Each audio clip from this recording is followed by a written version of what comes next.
The time check on Voice of Teso FM. It's 2 p.m. Agenda nesa Akello. Yes, not Joe. MTN Momo Pay. Ichikak star. Idopeti kanya pikan star. Uni hash. Arai mam. Itosoma Momo app. Anuje gwele tiboro. Arai tacha. Open a left patana. Oyuara. MTN Momo Pay. Yes, arai katitai. MTN Mobile Money. Yes, money Bank of Uganda.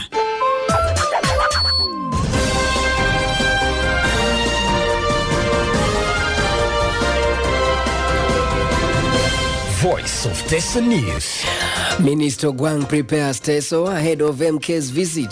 Soroti City authorities challenge to improvise CCTV cameras in their premises. Men criticized for running away from their responsibilities. Man jailed for 26 years for defiling stepdaughter. Elsewhere, candidate in Ecuador's presidential election, Fernando Villavicencio, shot dead. UNBS tasks schools on procurement of quality grains, and Luanga completes SC Villa return.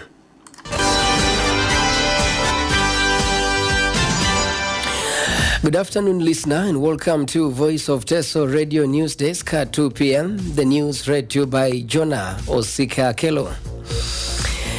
The State Minister of Education and Sports, who doubles as the Teso coordinator for the MK movement, Peter Gwang, has rallied the Teso community ahead of the visit of General Muhoozi Kainerugaba. Ogwang, who is meeting coordinators of wards across Teso in preparation of the visit, says the visit is aimed at creating hope, especially among the young people. The Ngariam MP also noted that the visit is aimed at bringing Teso into the line of governance and on the serving table. Thousands of people are expected to welcome the General at Soroti Sports Ground on 14th to 15th of this month. He is now calling upon the people of Teso to unite and focus on development rather than peddling in petty politics. Soroti City authorities have been challenged to plan and install CCTV cameras in their premises as one of the security measures besides deploying security guards. This call has been raised by Peter Pexpark, the RCC Soroti City, and also the head of security in the city. I am requesting that we need to plan for the CCTV cameras. If it is in the work plan, well and good, as a city. For the office here, I want to assure you, nowadays you will not have policemen everywhere. The president has proposed that in every sub-county there must be 18 policemen. They are still fidgeting, government is still fidgeting to find a way of mobilizing 18 policemen per sub-county. But in the meantime, we can have cameras. This is an institution. If we had the cameras here before, I am sure the person who broke and picked the hose would have been arrested by now. If we had the cameras here, the persons who removed the battery from our tipper, W tipper, would have been known. Okay? There's a time somebody wrote a letter threatening myself and Damadi, a threatening letter, and dumped just inside the office of Madam Damadi here. If we had a camera here, we would have seen that person, and so on over the issue of the market. So we need cameras as a measure for security so that we are able to manage this place. You may not employ so many people to guard this place, but once you have the cameras. So it's my advice that maybe this council should plan for it. That's a matter of urgency.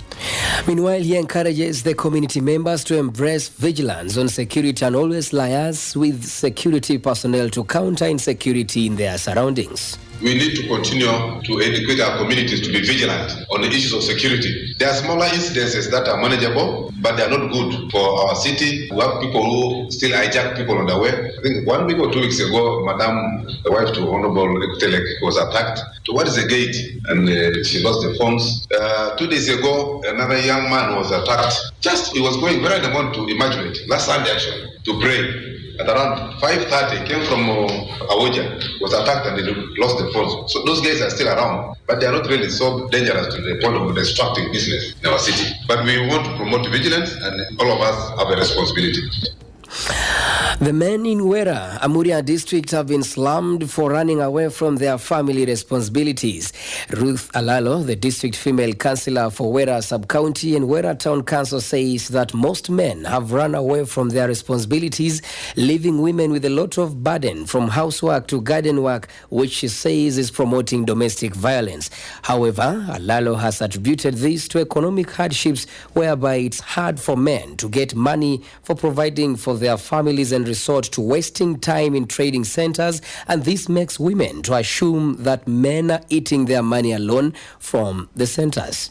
Men have decided to leave women alone with all the work at home. Like in a family, a woman goes to the garden, you come back home, you're supposed to look for food. Children are there asking for scholastic materials from their mothers. The men have decided to leave women alone with this work. So that makes women really go very, very tough on their husbands. I think that will inflate the domestic violence. But if you have to look at on the side of men sometimes leave home, they go out to look for work. Like if they have gone to look for work in the bricklaying site, they may fail to get work. So a man decides to rush to the center and takes his time from them. By the time he comes back home, the woman is already furious that maybe the man got him and went and just drank that man in the center alone. Away from that, the communities in Teso have been warned against drinking of alcohol as the only way of spending leisure.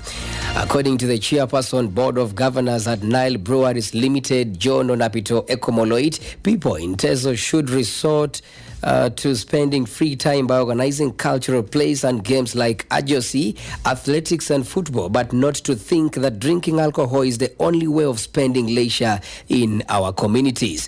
Onapito adds that the idea of drinking alcohol from morning to sunset has made the energetic people to be poor instead of engaging in productive activities to make money. On the other hand, Pastor Moses Asonya of PAG Amuria Church calls upon Christians to stop alcohol business but engage in other businesses to get money. A stepfather who is serving a punishment of 26 years and 6 months in prison for defiling his daughter has lost his appeal to overturn the punishment. The then Masaka High Court judge, now retired, Margaret Oguri Oumo, sentenced Paul Mugerwa 36 to jail after finding him guilty of aggravated defilement contrary to section 129 clause 3 and 1 subsection A and B of the Penal Code Act. Being dissatisfied with the punishment of 26 years and 6 months, he appealed, reasoning that it was unduly harsh and excessive. However, the three justices led by the Deputy Chief Justice Richard Butera dismissed Mugerwa's appeal on grounds that the trial judge properly exercised her sentencing discretion.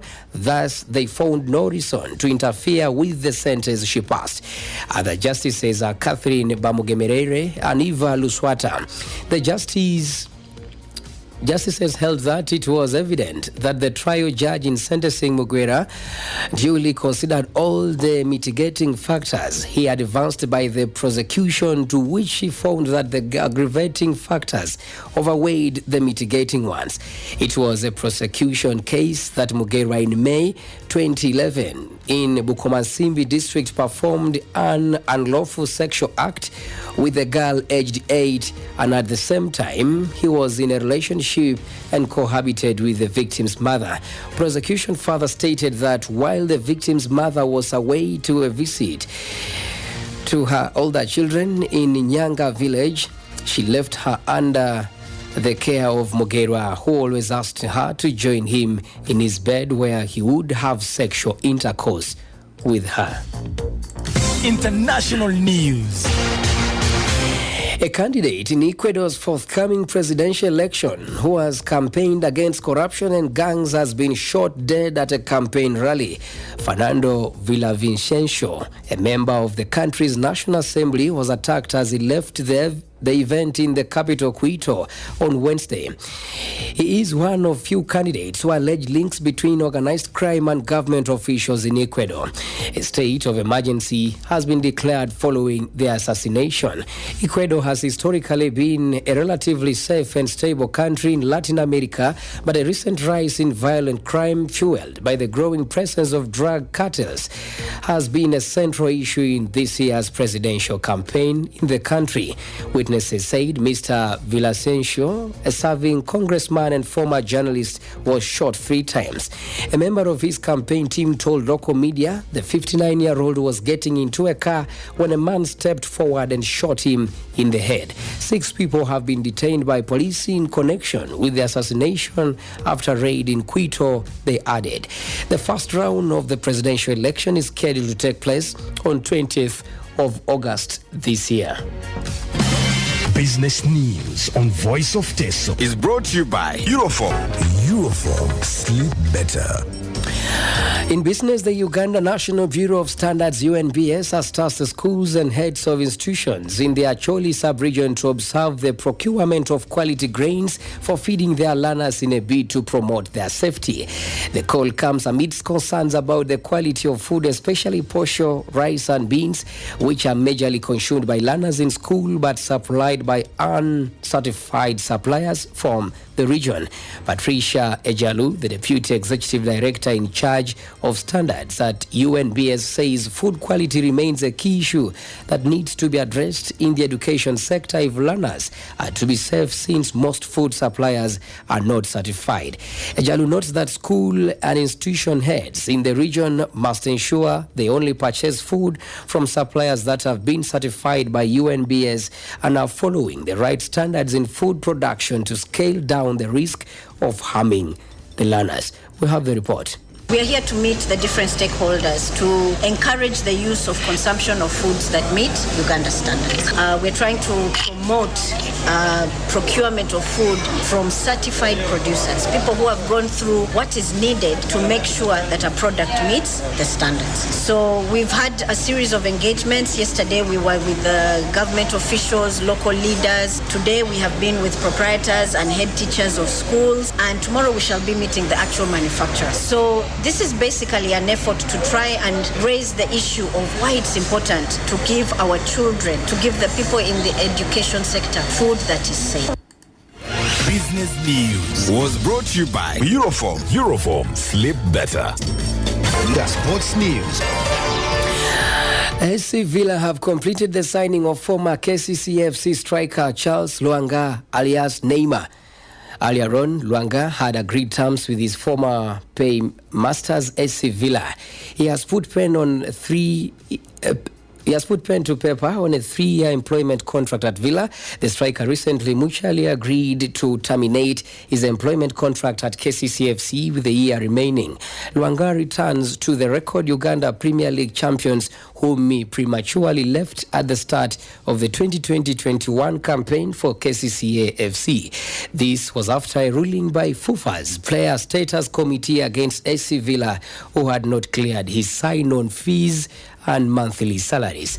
And that was the news at 2 p.m. here on 88.4, Voice of Teso, the People's Choice. My name is Jonah. Osike, Akello, I hand you back to the safe hands of Joseph Egao, the sportsman, and OP, the offside man, for more on the sports wave. But of course, I'm very happy. Tottenham tried to sign Raya. They agreed personal terms. Brentford refused to give them the player. Bayern Munich came, proposed a loan deal. The player refused. He insisted and said, I want to go to Arsenal. Now, Arsenal comes in, agrees a fee with Brentford. Edu changes his mind and says, look, can you give us a loan deal, 3 million cash fee, and then later on we have a release clause with an option to buy at 27 million. What a business. You want to say something? No. Thank you. And that was Voice of Teso News.